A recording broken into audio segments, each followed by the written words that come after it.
격려의 말씀을 보내주셨습니다. 빠른 쾌차가 있도록 기도하겠습니다.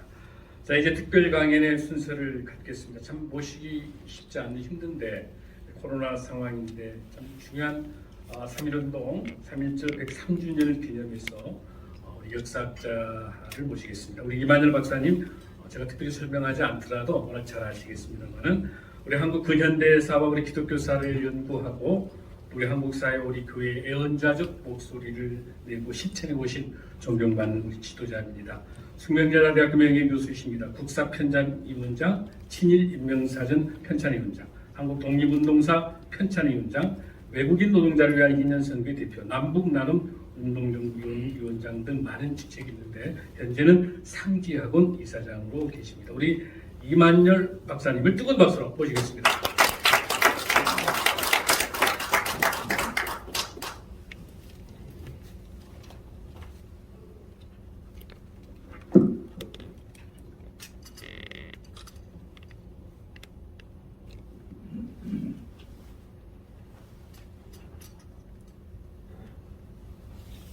뜻깊은 자리에 초청해 주셔서 대단히 감사합니다. 여기에 만장하신 어르신들이 다 3.1운동에 관해서는 거의 전문가적인 소양을 갖고 계실 터인데 제가 이렇게 나와서 3.1운동에 관한 강연을 하게 되는 것 한편 부끄럽고 한편 영광스럽게 생각합니다. 3.1운동은 3.1 만세운동, 3.1 독립운동, 3.1 혁명, 3.1 대혁명으로 이렇게 불려졌습니다. 죄송합니다. 이 서리가 끼어서 이렇게 좀 마스크를 벗고 하겠습니다.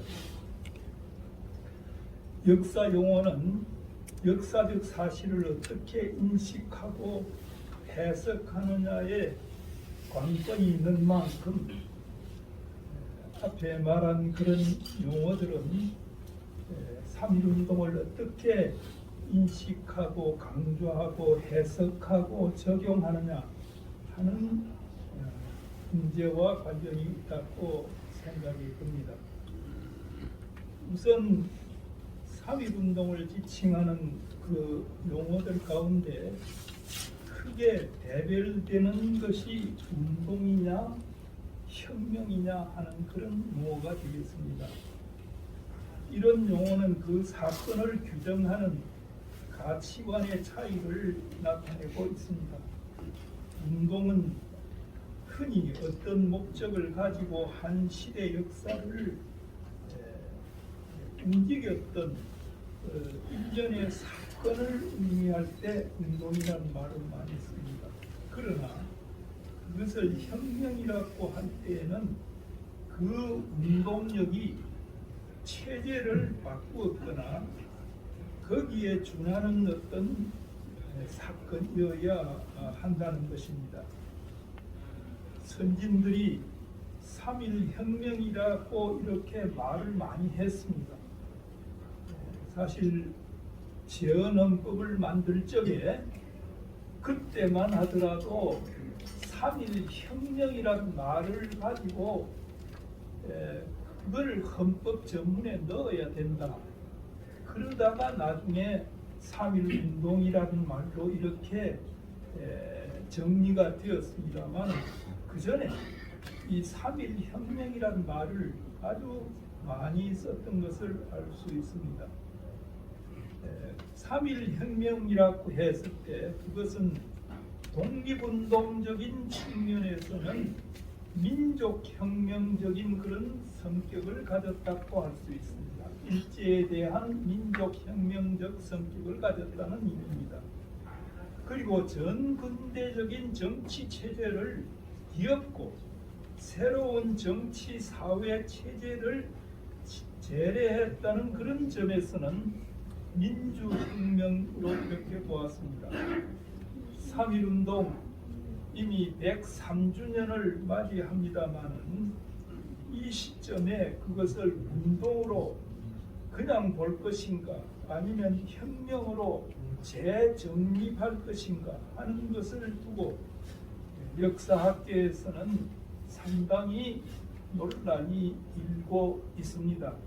가능하면 혁명으로 했으면 좋겠다 하는 것은 저 개인적인 생각일 뿐만 아니라 역사학계에서도 그런 생각들을 많이 하고 있습니다. 3.1 혁명이라는 그런 용어는 과거 임시정부 등 해외 독립운동 세력이 이를 자주 사용했습니다. 1937년 중일전쟁이 발발할 즈음에는 3.1운동을 프랑스 대혁명이나 미국 독립운동과 비교해도 손색이 없는 혁명이라는 인식이 널리 독립운동가들 사이에 이렇게 확산이 되었습니다. 3.1 대혁명이라는 용어는 1943년 해방되기 이태 전입니다. 그해 6월에 임시정부에서 다시 간행한 독립신문 창간호가 있습니다. 이 창간호에서도 3.1 대혁명이 1차 세계대전 후에 발생했다고 그렇게 썼습니다. 그리고 한국 광복군의 기관지라고 할 수 있는 광복이라고 하는 잡지 창간호 1941년 2월에 나왔습니다. 여기서도 3.1운동을 1919년의 전민대혁명, 전민족 대혁명이라는 그런 용어로 썼던 것입니다. 이러한 추세 속에서 대한민국 임시정부는 1944년에 개정한 대한민국 임시헌장, 이 임시헌장은 1919년 4월 10일에 1차로 만들어지고 그 다음에 44년에 가서 4차 개헌을 했습니다. 바로 이 4차 개헌 때에 대한민국 임시헌장에서도 그 서문에 아예 3.1 대혁명이라고 이렇게 했습니다. 그 뒤 해방이 되자 이승만과 김구도 3.1 대혁명이라고 그렇게 불렀습니다. 재헌헌법 초안에 우리들 대한국민은 3.1 혁명의 위대한 독립정신을 계승한다라고 초안에는 그렇게 되어 있었습니다. 그러나 논의 과정에서 3.1 혁명이라는 용어가 3.1 운동으로 바뀌어졌던 것입니다. 그러면 오늘 저는 3.1 운동 다 잘 아실 터이니까 3.1 운동의 전개 과정을 조금 설명을 하고 그리고 3.1 운동이 끼친 우리 민족사적, 세계사적 의미를 다시 한번 방기시키고 이 시점에서 우리가 본받아야 할 3.1 정신에 관한 얘기를 간단히 하도록 하겠습니다. 3.1 운동은 일제가 한국을 강점한 지 9년 만인 1919년에 거적적으로 일어난 것입니다. 이것은 곧 3.1 운동의 원인이 바로 일제의 탄압 정치에 있다는 것을 의미하기도 했습니다. 예를 들어서 당시의 치안 대책 같은 것을 보면은 1911년에 그러니까 일제 강점한 지 1년 되는 그 해에 1만 8천여 명에 달하던 즉결처분, 일제가 한국인들을 향한 즉결처분이 1만 8천 건에 달했는데 이것이 1918년에는 8만 2천 명으로 늘어났습니다. 그리고 동맹파업도 물론 이건 한국인이 조선 사람이 한 것입니다. 동맹파업도 1916년에는 6건에 불과했지만은 그 다음에 6건에 362명이던 것이 1918년에는 50건에 4,500여 명으로 이렇게 늘어났습니다. 생활 형편과 관련해서도 쌀값이 1914년에 평균 1석당 한섬당 평균 15원이었던 것이 1917년 말에는 1석당 20원 선이 넘었습니다. 1919년 3월에는 40원을 상회하게 되었습니다. 그러니까 사회적 조건이나 경제적 조건이 굉장히 악화되어 갔다는 것을 보여주고 있습니다. 3.1운동은 세계사적으로 볼 때 제1차 세계대전이 끝난 1918년 11월 11일에서 본다면 100여일 만에 일어난 세계사적인 사건이라고 할 수 있습니다. 전쟁 종결에 앞서 미국 대통령 윌슨은 교전국 쌍방에 대해서 전쟁을 종결시키기 위해 평화 조건 14개조를 제시한 적이 있습니다. 우리가 잘 아는 내용입니다. 그 중에 하나가 민족 자결 원칙입니다. 민족 자결 원칙은 당시에 유럽에만 적용되는 그런 원칙입니다. 유럽의 1차 대전을 일으킨 오스트리아 제국과 그리고 터키 제국, 거기에 연맹이 되어 있던 러시아 제국, 그 지배하에 있던 유럽 백인 기독교도 국가 8나라만이 이 민족 자결주의 원칙에 의해서 해방과 독립을 맡게 되었습니다.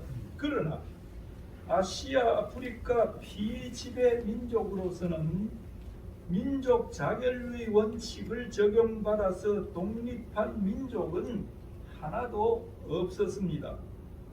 이런 상황을 간파한 당시 동경 유학생들은 28 독립선언서에서 1919년 2월 8일 28 독립선언서에서 민족 자결주의를 우리 조선에도 적용시켜 달라는 것을 그 선언서 속에 넣기도 했습니다.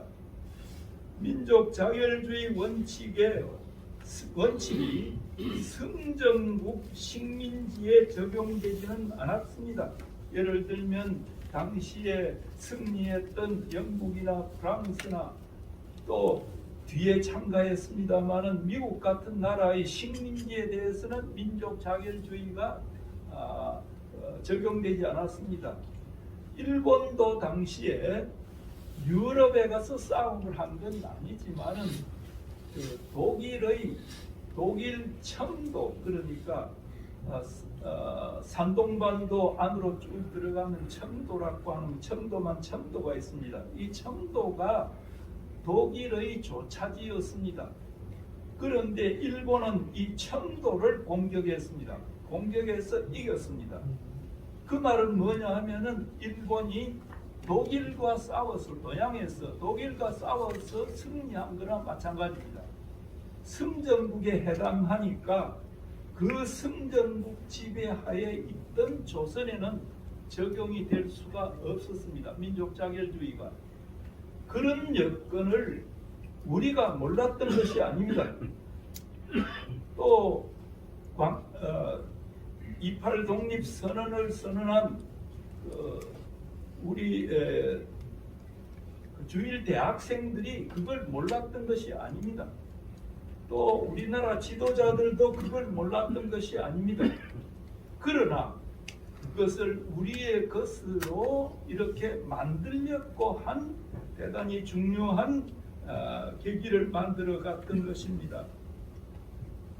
그러니까 다시 말하면 이 민족 자결주의 원칙이 승전국 식민지에는 적용되지 않았지만 3.1운동은 전순국 제국주의자들의 의도에 개의치 아니하고 세계사적인 반전을 우리 민족이 기하려고 한 데서 일어났다고 이렇게 할 수가 있습니다.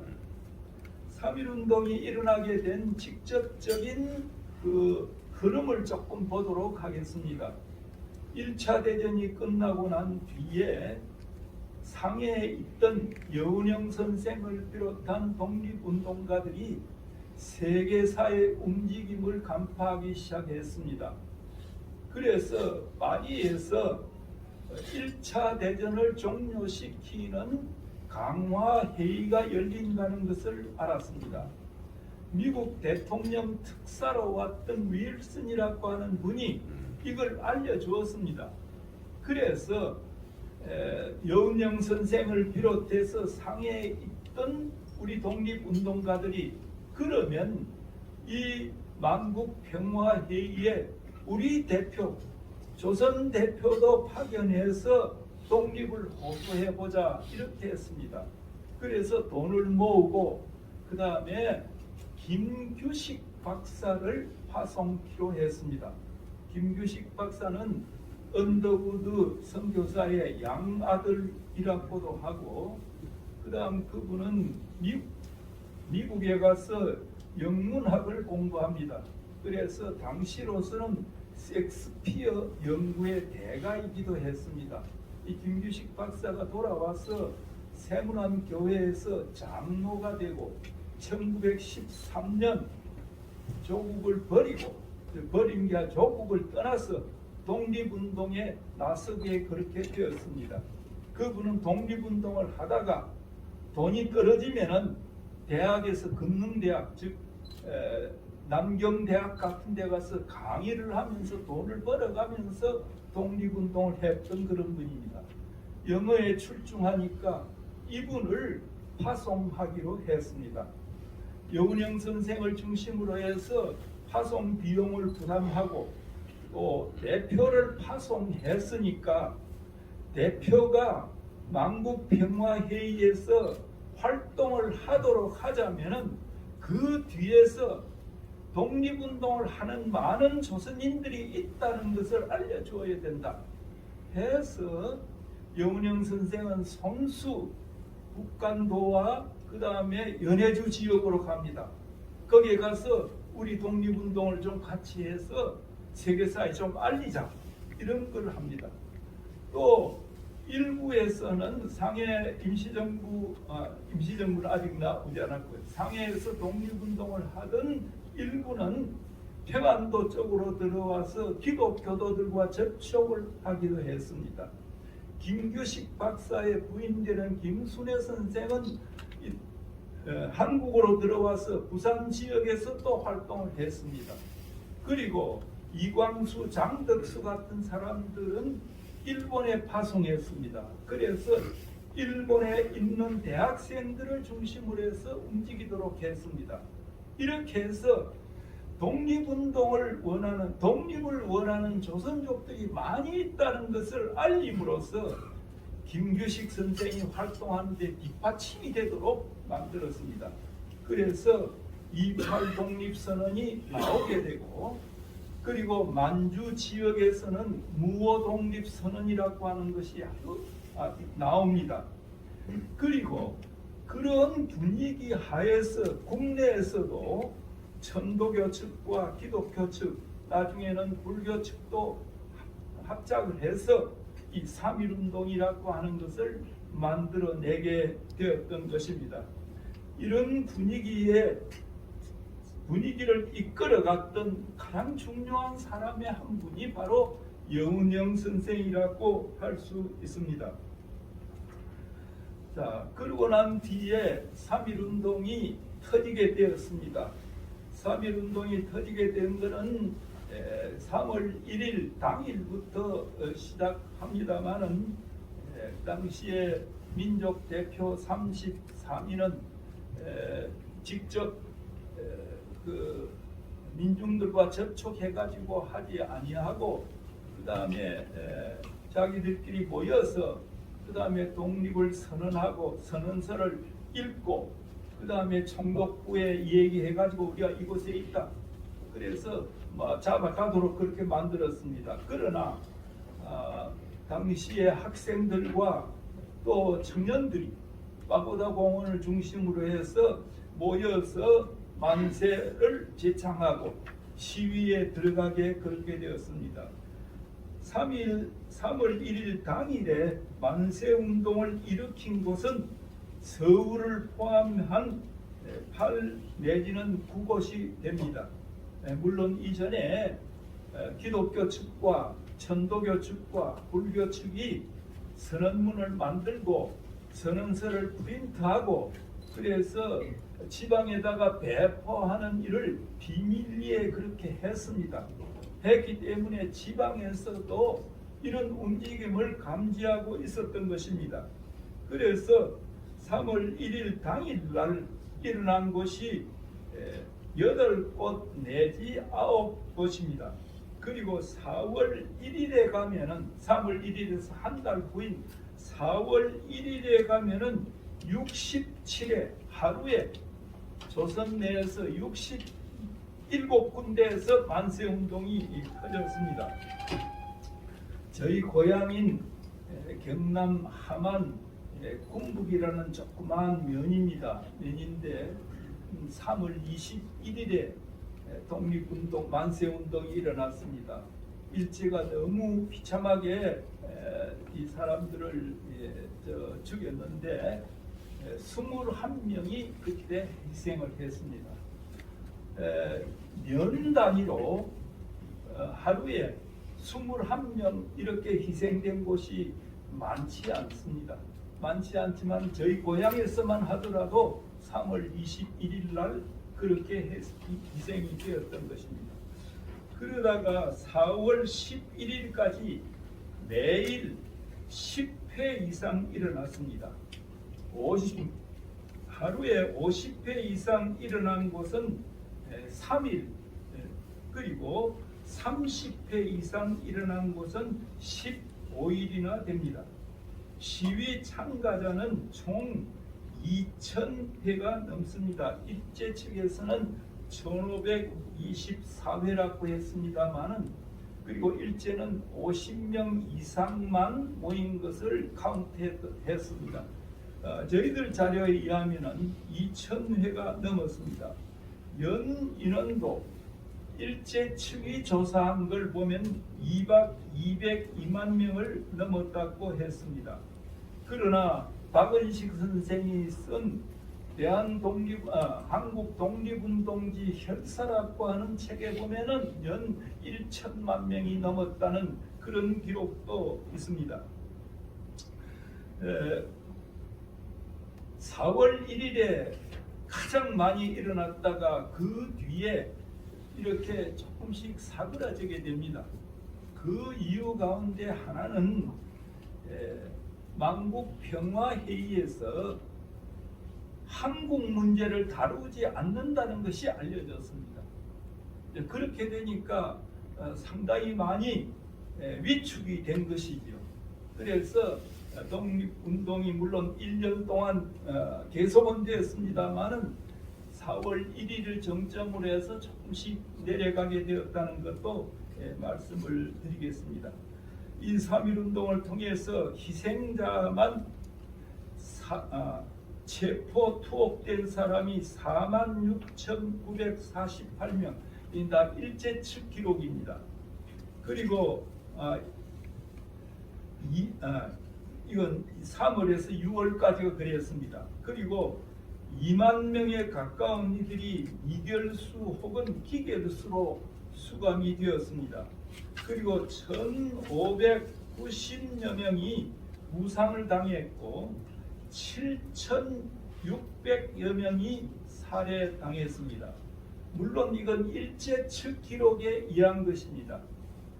당시에 만세운동을 하다가 부상을 당했다, 죽었다 했을 적에 제대로 알릴 수가 없었습니다. 알리면은 연좌로 해서 가족들이 희생이 되기 때문에, 그러니까 우리 측 자료를 분석을 한다면 분석을 하는 게 아니라 당시에 좀 더 자세히 알아봤다면 이것보다는 훨씬 많았을 것이라고 생각합니다. 당시에 47개의 교회당과 2개의 학교 그리고 715채의 한국인 민가가 소각당했습니다.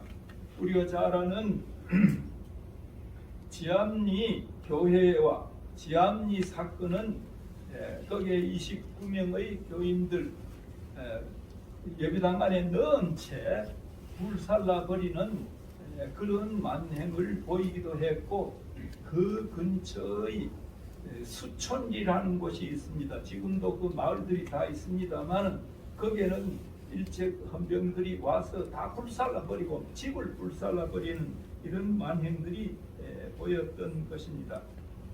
자, 여기까지가 3.1운동에 관한 개략적인 이해가 되겠습니다. 자, 이 결과는 어떻게 되었느냐?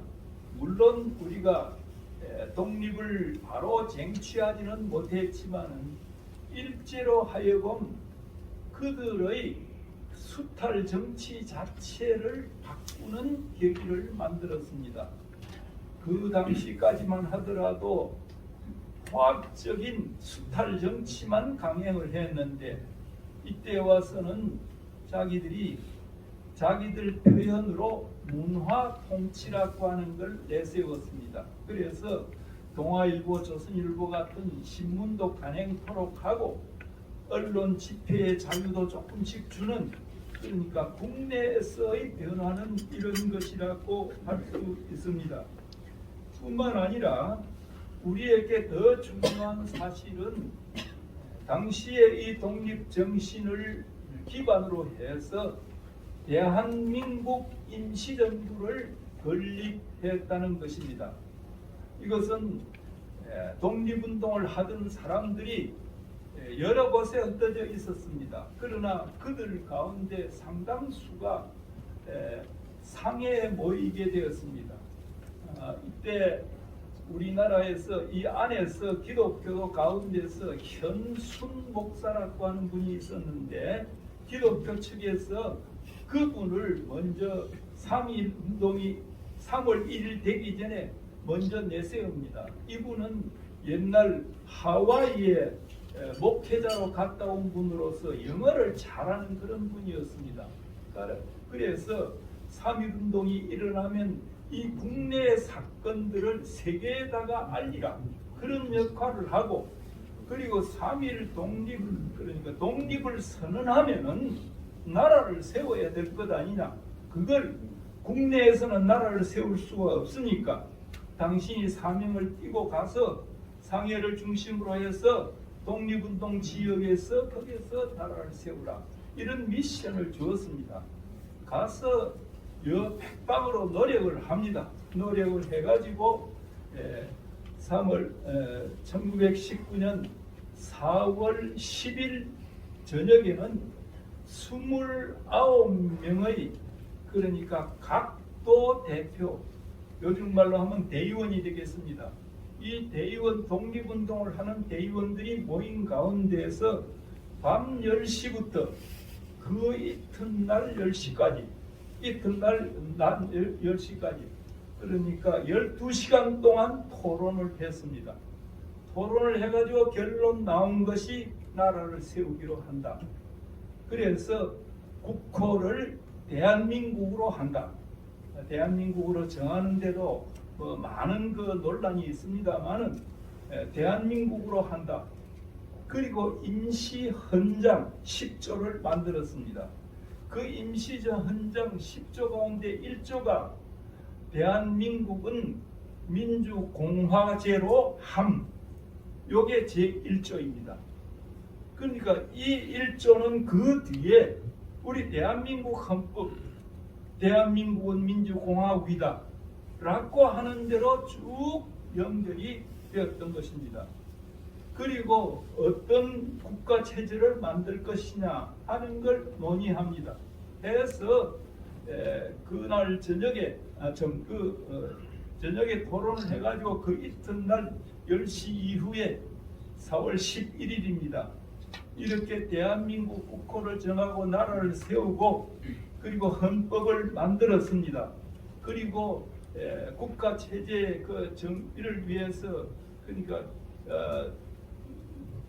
이 내각을 만들었습니다. 강요를 만드는 그런 노력을 하루에 했습니다.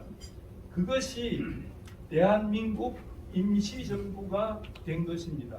이 임시정부는 그로부터 해방이 될 때까지 네 차례의 개헌을 거쳐서 그다음 해방을 맞게 되고 개헌에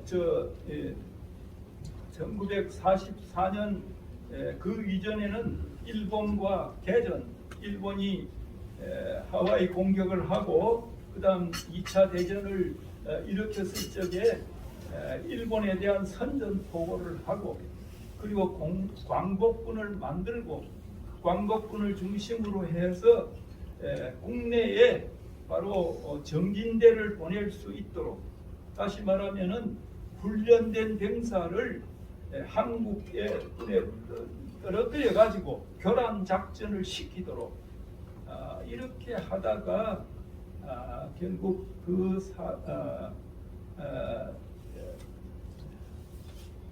끝내 그 일을 하지 못하고 해방이 되어버리고 말았습니다. 여러분들께서 백범 선생의 백범 일지를 보면 45년 8월 10일경에 이 얘기가 나옵니다. 백범이 그 광복군 부대 특수부대 훈련하는 거 유격 훈련해서 이 사람들을 국내에다가 떨어뜨려 가지고 국내에서 교란 작전을 하고 그 다음에 광복군이 들어가는 이런 체제를 만들려고 훈련을 시켰는데 그날 저녁 8월 10일 저녁에 당시 하북성 이 성주로 있는 사람으로부터 일본이 이 항복을 한다. 카이로 선언과 포츠담 선언 이것을 받아들이는 것이 항복이니까 받아들인다는 소문이 있다. 이러자 그날 저녁에 그 기쁜 소식을 백범 선생은 뭐라 그러냐면 정말 탈기를 합니다.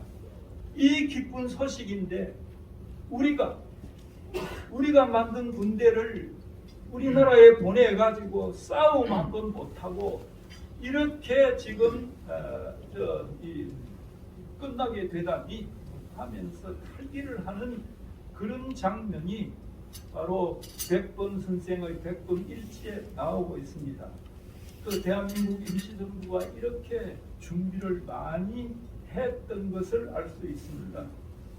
뿐만 아니라 대한민국 임시정부는 새로운 조국을 이렇게 만들기 위해서 필요한 제도라든지 그 다음에 이 구상 같은 것을 여러모로 많이 했던 것을 알 수 있습니다. 제가 여기 써하기는 왔는데 워낙 말을 잘 못하는 데다가 이 지금 잘 보이지도 않고 해서 이 정도에서 끝내는 게 어떨까 생각합니다. 3.1운동은 그러니까 3.1 대혁명으로 봐야 된다는 것. 이건 왜 3.1 대혁명이냐?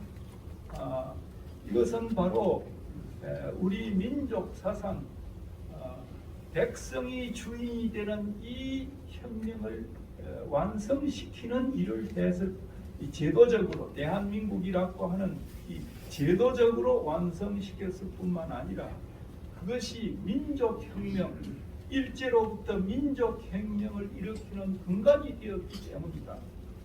그래서 아까 우리 김영진 장관님께서 말씀하신 바와 같이 이 3.1운동은 그 전에 바로 동학농민혁명 그리고 3.1운동 4.19 혁명 5.18 광주 민주화운동 이걸 거쳐서 촛불혁명으로까지 이어지는 한국 역사에 대단히 중요한 위치를 차지하고 있는 운동이요 혁명이다 라고 하는 것을 말씀드립니다.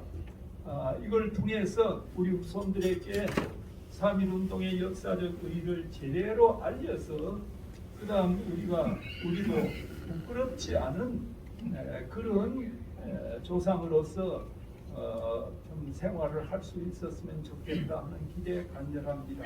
그리고 이 지금 3.1운동 우리가 기록 오늘 그냥 혼동을 해서 쓰던데요. 기록 유산을 3.1운동이 남긴 기록 유산이 많이 있습니다. 이 기록 유산을 유네스코에 등재시키려는 그 운동입니다. 제가 맡고 있는 것은 과거 동학 농민혁명에 나타난 많은 자료들이 있습니다. 기록 유산이 있습니다. 이걸 유네스코 세계 기록 유산으로 등재시키려는 것입니다. 이 두 가지 일이 제대로 잘 되었으면 참 좋겠다는 생각이 있고 여러 어르신들의 많은 성원과 격려를 기대하겠습니다. 대단히 감사합니다. 네, 감사합니다.